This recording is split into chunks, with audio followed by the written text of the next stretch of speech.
경제조파수 심층 분석에 오신 걸 환영합니다.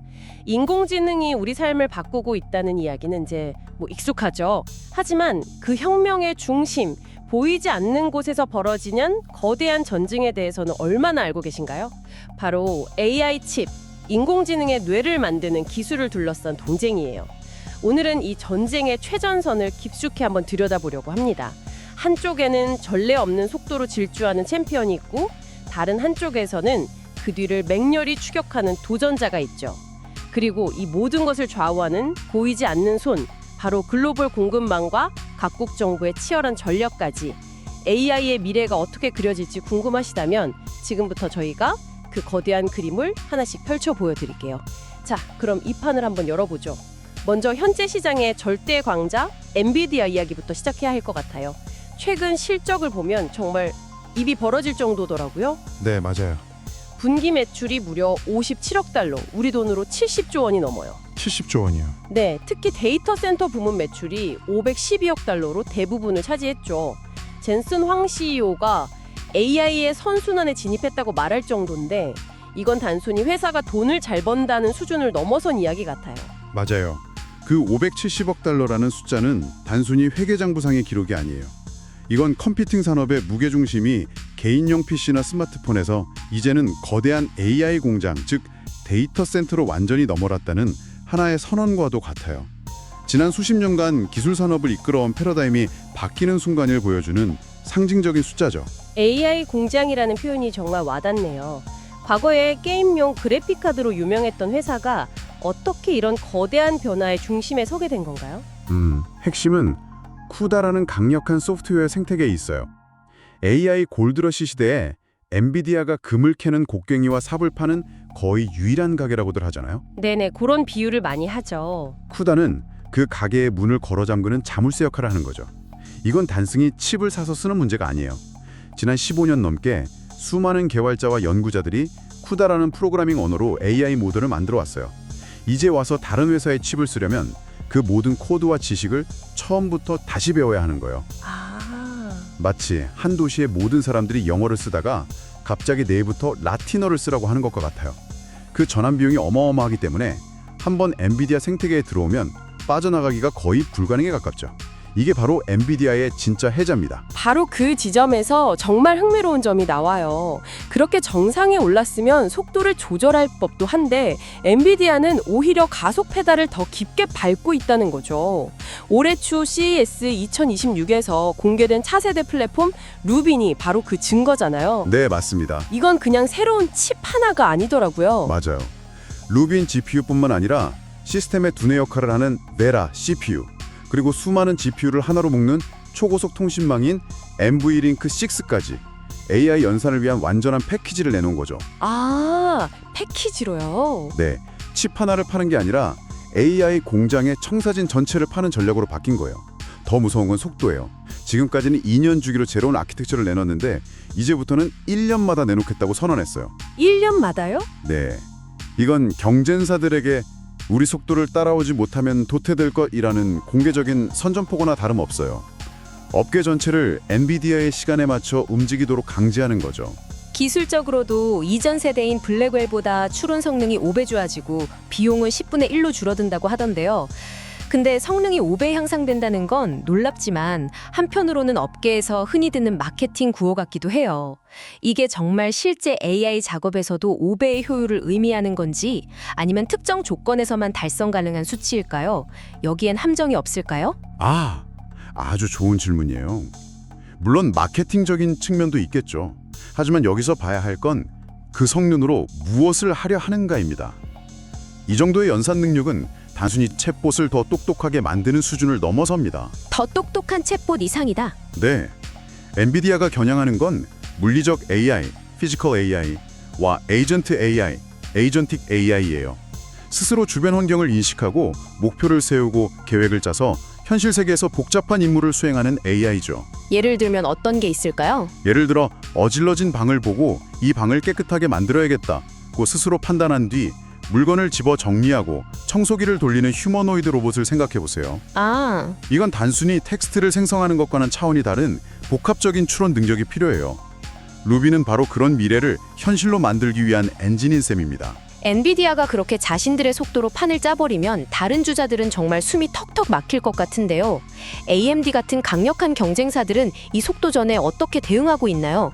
가만히 보고만 있지는 않을 텐데요. 물론이죠. AMD의 전략은 매우 영리해요. 엔비디아의 쿠다 생태계와 정면으로 싸워 이기기 어렵다는 걸 인정하고 다른 강점을 파고들고 있어요. 일종의 카운터펀치 전략이죠. 카운터펀치요? 네. 예를 들어 곧 출시될 MI400 칩은 엔비디아 칩보다 훨씬 더 많은 432GB의 HBM4 메모리를 탑재할 것으로 알려졌어요. 이게 왜 중요하냐면 AI 모델의 크기가 점점 더 거대해지고 있는데 메모리가 크면 이 거대한 모델을 여러 칩에 쪼개지 않고 한 번에 처리할 수 있거든요. 이게 특정 작업에서는 훨씬 더 효율적일 수 있어요. 하지만 하드웨어가 아무리 좋아도 결국 소프트웨어, 즉 쿠다의 벽을 넘어야 하는 것 아닌가요? 강력하지만 쓸모없는 실리콘 덩어리가 될 위험은 없나요?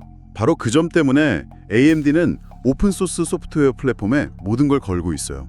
쿠다의 대안이죠. 아, 오픈소스? 네, 물론 아직 쿠다만큼 성숙하진 않았지만 오픈소스라는 점이 아주 강력한 무기예요. 마이크로소프트나 구글 같은 거대 클라우드 기업들 입장에서 생각해보세요. 모든 사업을 엔비디아라는 한 회사에 의존하는 건 엄청난 위험이죠. 그렇죠. 한 곳에 전부 의존할 순 없죠. 엔비디아가 가격을 올리거나 공급을 조절하면 속수무책으로 당할 수밖에 없으니까요. 그래서 이들은 AMD라는 강력한 대안을 키우고 싶어해요. OROCm이 조금 불편하더라도 적극적으로 도입해서 엔비디아를 견제하고 가격 협상력을 높이려는 거죠. 이게 바로 AMD에게 주어진 가장 큰 기회입니다. 사실 AMD뿐만 아니라 인텔의 가우디나 구글, 아마존 같은 빅테크들이 만드는 자체 칩들도 모두 이 탈 엔비디아라는 거대한 흐름 속에서 기회를 엿보고 있고요. 저번니 엔비디아와 AMD 양쪽 모두 엄청난 속도로 신제품을 쏟아내고 있네요. 그런데 최근 반도체 업계 CEO들이 약속이나 한 것처럼 똑같은 말을 하고 있어요. 수요가 공급을 훨씬 앞지르고 있다. 이렇게 열심히 칩을 개발해도 만들 수가 없다면 이게 다 무슨 소용인가 싶기도 해요. 맞아요. 지금 AI 산업 전체가 거대한 병목 현상, 즉 공급망이라는 벽에 부딪힌 상황입니다. 특히 두 가지가 문제인데요. 하나는 HBM, 즉 고대역폭 메모리고요. 다른 하나는 코어스라고 불리는 첨단 패키징 기술이에요.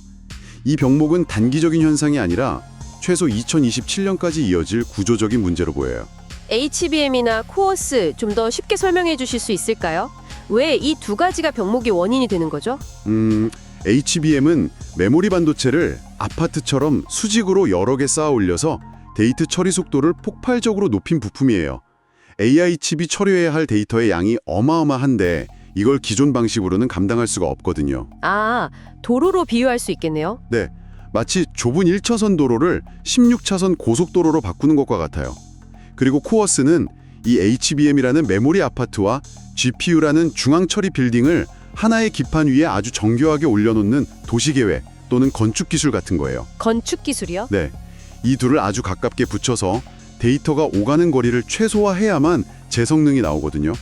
문제는 이 HBM과 코어스 기술을 최고 수준으로 구현할 수 있는 회사가 전 세계의 TSMC나 SK 하이닉스, 삼성전자 같은 극소수뿐이라는 점입니다. 아, 몇 군데 없군요. 그렇죠. 결국 이들의 생산 능력이 전 세계 AI 산업의 발전 속도를 결정하는 속도 제한 장치가 되어버린 셈이죠. 그럼 이게 실제로 어떤 영향을 미치나요? 예를 들어 차세대 AI 서비스를 개발하려는 스타트업이 있다면 그냥 돈만 내면 최신 칩을 살 수 있는 게 아닌 건가요? 전혀 아니에요. 지금은 돈이 있어도 칩을 못 구하는 상황이에요. 와, 정말요? 빅테크 기업들이 몇 년치 분량을 미리 다 계약해버렸거든요. 결국 이 병목 현상은 AI 산업의 부익부 빈익빈을 심화시키고 있어요. 자금력이 풍부해서 대규모 장기 계약을 할 수 있는 가진 자들과 그렇지 못한 못 가진 자들 사이의 격차가 점점 더 벌어지는 거죠.